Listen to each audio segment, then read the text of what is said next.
thoughts to really a blank screen.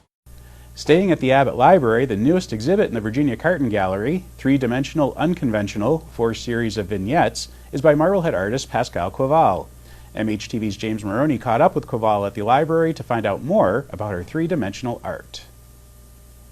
I usually work in 2 and 3 dimensions, and most of my projects start by something I find randomly when I'm walking or traveling. I like to collect natural things like feather, roots, snake skins, any kind of natural wonder. And I also do things with recycled objects and books among themselves.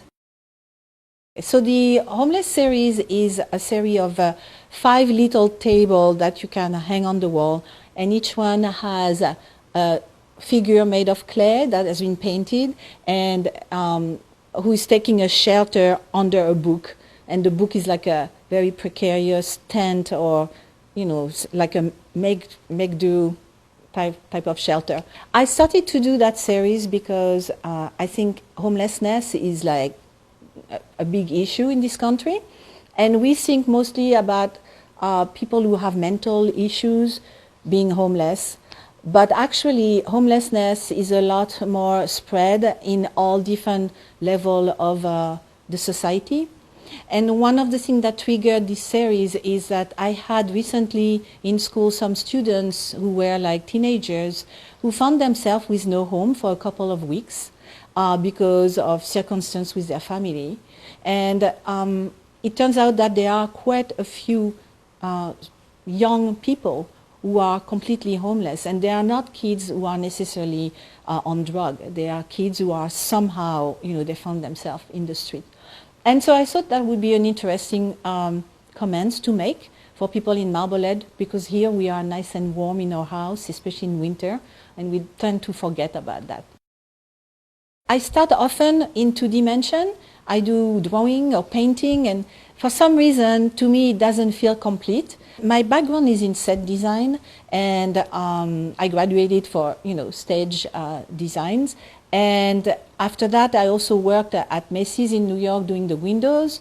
So I have like this kind of background of 3-dimensional settings, and I really enjoy having like dioramas or little bubble of a world that is like, you look at through a window like you would do if you were like looking at a window at Macy's or, somewhere in a store outside. I got inspired a lot by children art and artists, local artists, and I decided to become an art teacher after a while, and I've been teaching art at the high school now for 19 years, and finally found the time to do some artwork on my own and have this show, which is the first time I do a show.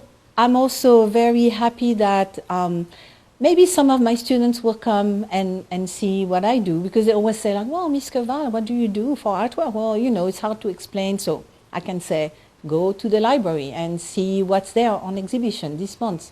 And I think, Marblehead is a very artistic community, so I think, I would like to have a place in it, and I think that's probably possible.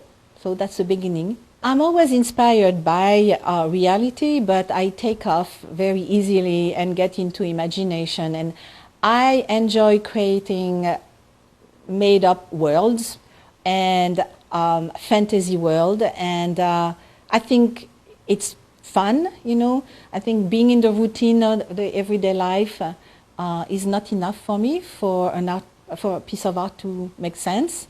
So I do enjoy a lot of artists who do landscapes and very traditional painting, but for me, that's not what I'm looking for. I'm looking for an extra dimension where I can dream and, make up my own stories.